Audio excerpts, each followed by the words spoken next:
Welcome to the Humanergy Leadership Podcast. My name is David Wheatley. We're here to talk leadership in small, bite-sized and practical chunks. Enjoy.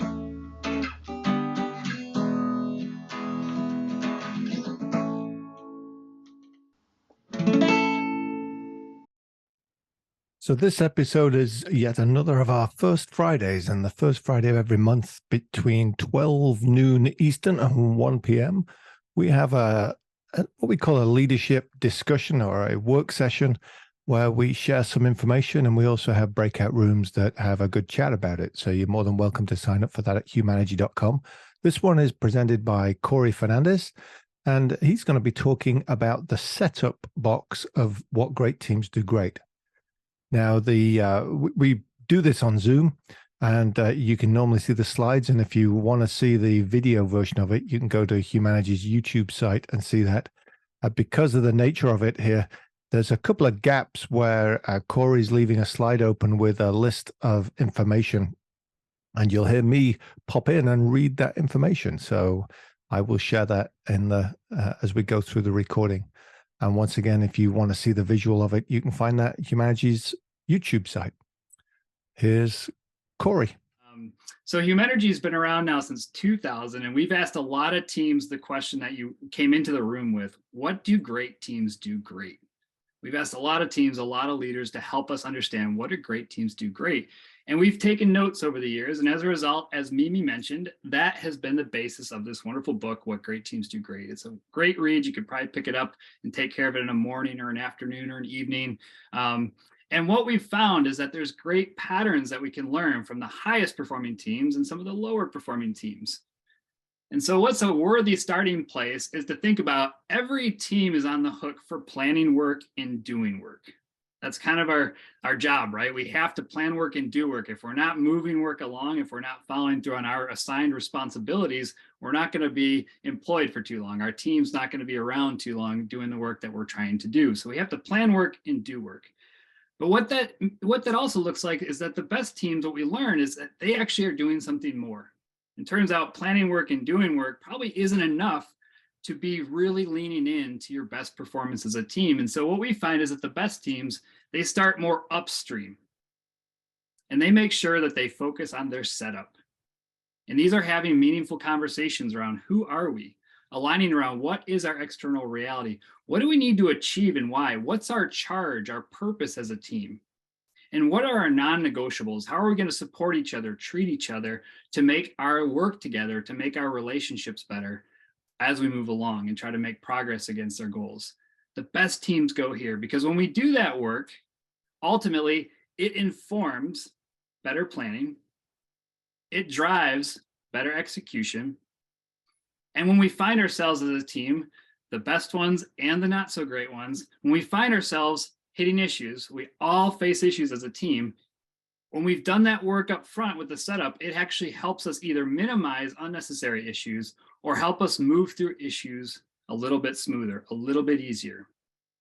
And what I'm not going to reveal today, because my colleague Lance, who's in the room, is going to talk about this next month, the best teams actually, when they face issues, they move to the green path. They go to the top of the screen. And the teams that struggle along the way, they have more and more patterns of red path choices. And again, I'm not going to steal Lance's thunder here, but that's what helps us kind of continue to move in a really strong way as a high performing team. When we hit issues, we find the green path more and more, and we try to minimize instances where we sink into the red path. And again, the setup is so critical to helping us find common ground, a common purpose, so we can sort through those issues even better. And so again, if you're interested in learning more about the entire system of teams here and what great teams do great, this book is going to give you that. Lance is here, David's here, myself, Mimi, we can talk to you more about that well after the session. But what we're going to dive into specifically is to get into what really is the setup. What does that look like? How do I do this work better if I'm already doing it? And that's the conversation that we're trying to have here today.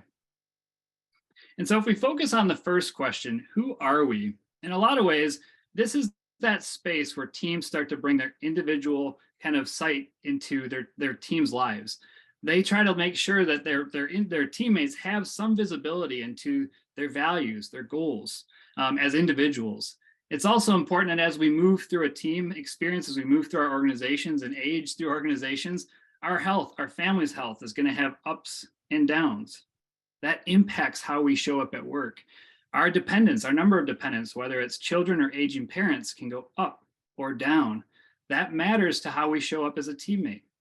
We have passions and interests and skills that we bring into our workplaces, right? And so when our teammates have some visibility to these things, it helps us be more understanding of one another. It helps us be more supportive and empathetic of one another. And it also helps us align each other to our best work. And so these are important conversations that we try to have with one another. Sometimes this happens early on in a team's journey, and oftentimes this can happen repeatedly as a team matures and we continue to give visibility to some of these things that are on the screen. Now we'll talk a little bit about some of the questions that we might be asking of one another as teammates, right? Again, some of these questions are questions we could be asking each other very early in our journey as a team. And some of these questions can be very appropriate as we kind of continue to learn about one another, as we come together for team huddles, or as we have monthly meetings or monthly check-ins or weekly check-ins. Some of these questions can be really relevant. And many of you probably have even better questions than the one on the screen, but it's really important that as a team, we do the work of identifying who are we? What are the strengths and things that we bring into this team that are going to help our work continue to get better and better? At Humanergy, we spend time every single month. We have a team day. We call it the Humanergy Day. And we actually spend time at the very part of that day together, actually making this information available to one another. We want to give each other line of sight to where we're at here and now. We speak to our mind, what's in our mind, what's busy in our mind today, how our body's feeling us, how our body's treating us, because obviously that can impact kind of our mood and our energy and so on, our spirit, where we have gratitudes, and we surface our needs as well as teammates. Every single month we commit to that practice because it gives us, again, kind of a visibility into one another's lives, and we choose to share as much or as little as we want.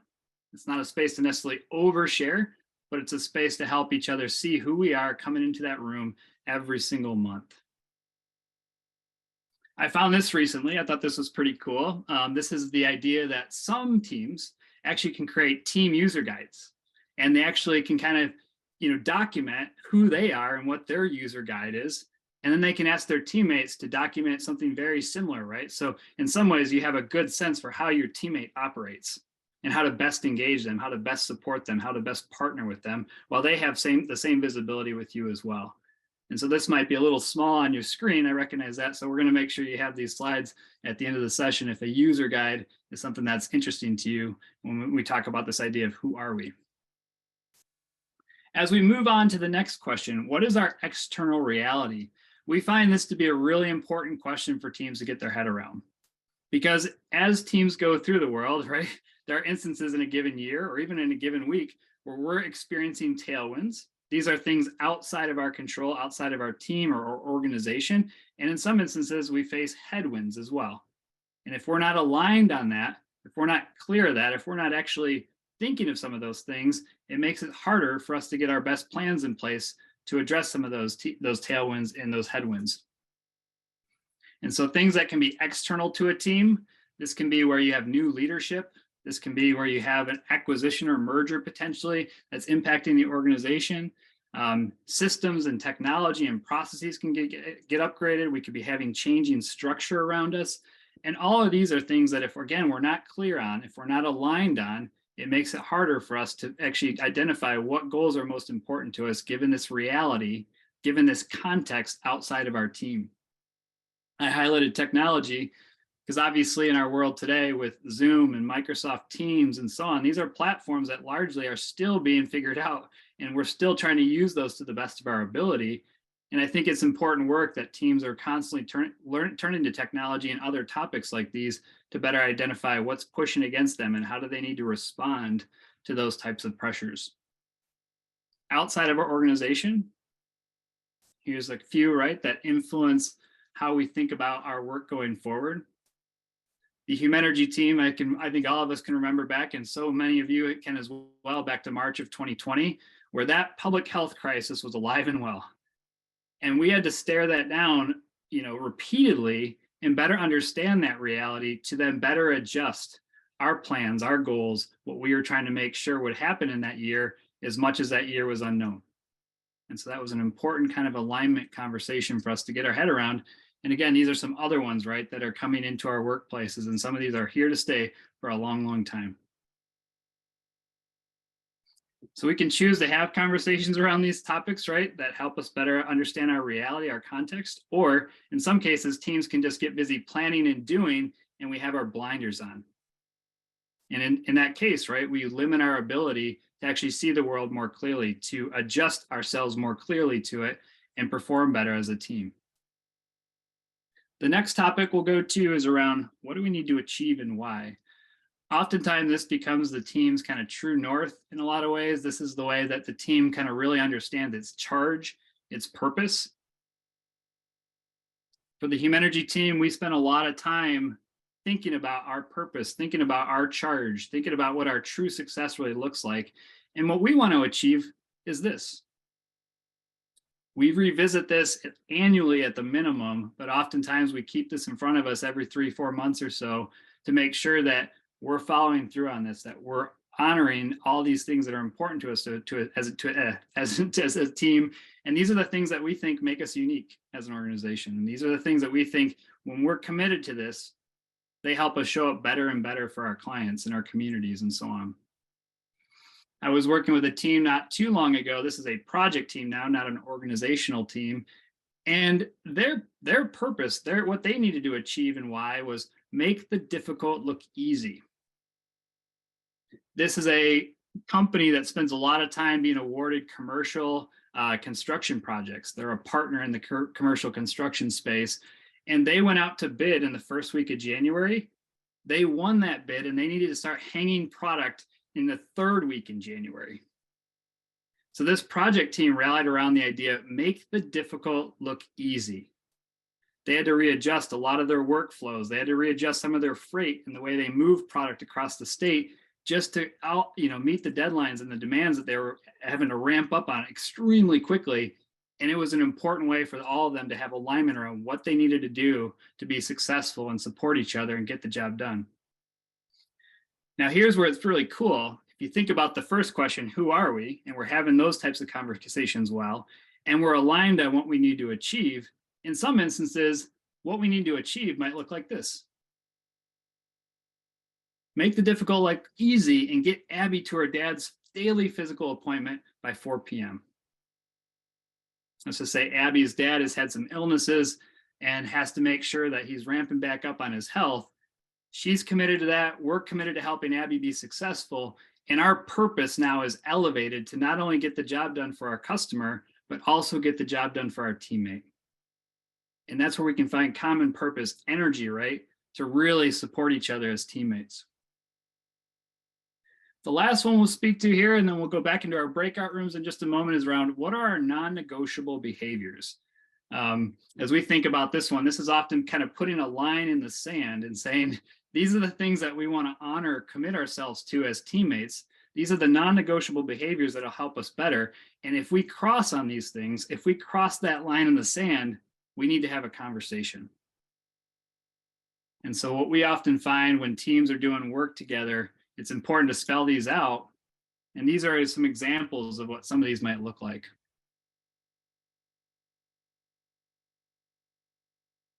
I particularly like the second one, invite me early, I'll be your partner. Invite me late, I'll be your judge. Making sure we're proactively engaging each other in conversations before issues get really tough. Making mistakes is part of working, not learning from them is unacceptable. No suffering in silence. These are examples of when we honor these behaviors with one another, it helps us be better teammates, show up proactively, and so on, and commit to learning and not so much be scared of taking risks and mistakes and so on. And it's important work that shapes our experience as teammates. And the other set of examples I'll share is from the CEO I worked with in a previous part of my career. He just published something on LinkedIn recently, and I thought this was really relevant to our work here on non-negotiables. And this is a person that works with a lot of Fortune 500 executive teams. And in going into those team rooms and going into those executive rooms, this is the list of kind of non-negotiable behaviors that he often finds are really critical for teams to be successful, especially when they're navigating really complex changes. So again, you'll see probably a lot of commonality from our first list to this list, but just trying to give you an example of what non-negotiables are and how they're so important to shaping the right behaviors up front and ongoing in a team experience to fend off unnecessary issues. Hopefully you can read through that list before I click on.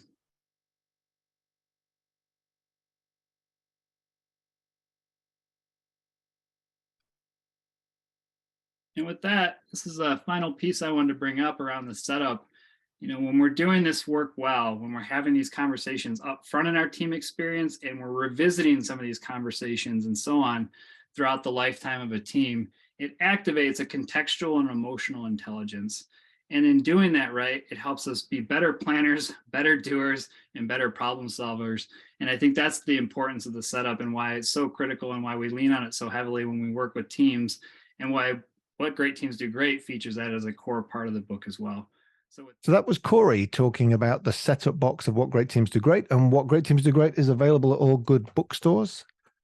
Thanks for listening to the first Friday version of our podcast. Like and subscribe, and check out the visuals on Humanergy's YouTube site, where you can also subscribe and see some other great short videos.